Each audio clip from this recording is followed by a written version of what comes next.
The New York Knicks defeated the Boston Celtics 119 to 81. This marks the first time in 25 years the Knicks are going to the Eastern Conference Finals. It's been a very long time. Just to give you guys an idea how long that was, I was in high school the last time the Knicks went to the conference finals. So it's funny to think about that, just how much time has gone by since then. But it just shows that the Knicks have been pretty bad for a long time. And it hasn't been until the last few years where it seemed like they were finally turning the corner. I know some people say, like, well, with Carmelo, they had that run for a brief minute where they got out of the first round. But I felt with Carmelo, they still didn't turn the corner because you didn't take those Knicks teams seriously in the sense that you thought they could be contenders. I never did. This Knicks team is actually a legit contender, and I think this win tonight shows it that if they keep this team together, they'll be an elite team for the next several years. The only thing that can hold them back is health, but if they remain healthy, they will be a top three, top four team in the East for the next several years. So I think that's what this win really marks. It's kind of like the Knicks return to being an elite team, a title contender again. So that was a big deal for Knicks fans, I would say. Huge night for them. Has to be very emotional. And it's pretty insane when you think about it. There are Knicks fans who are now 25 years old who have never seen the Knicks do this well in their whole entire lives until tonight. So there's been a generation of young Knicks fans who just never got to see the Knicks ever being great or this good.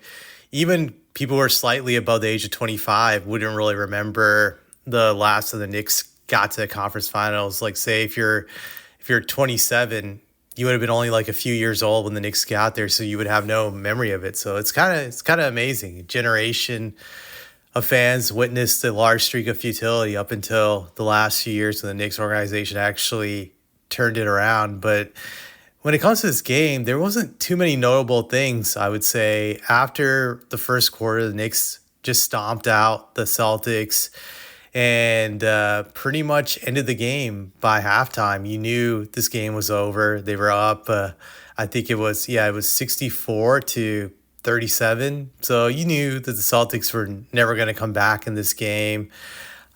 One thing I would say on the Celtics side, Jalen Brown fouled out. I think he fouled out in the third quarter, it might have been, or maybe at the start of the fourth, but that was the only thing really significant of this game from their side. The rest of the team was really putrid, I would say, except for Peyton Pritchard, who shot well. But the rest of them were just struggling, and those guys who did really great in Boston in game five, they came down to earth in this game, and it was expected that they were not going to be that good. Luke Cornett was like Luke Mutombo the last game, and this game he was his typical scrub self. Just nothing amazing about him. So I don't really have anything to really say about the Knicks. The Celtics. I don't have anything really else to say about the Celtics. The Knicks, on the other hand, they were balanced as a team. They had four guys who scored 20 or more points. Jalen Brunson was the most efficient player out of them all, I believe. He had 23 points on 8 of 14 shooting. But Cat, OG, Bridges, and Brunson all had 20 or more. So they're very balanced in their attack, and they took care of business. One thing I would say that I thought was very stupid was how Tibbs was playing his starters up until like 5 minutes in the fourth quarter. And the game was decided by the time the fourth quarter started. I think the Knicks must have been up by 40.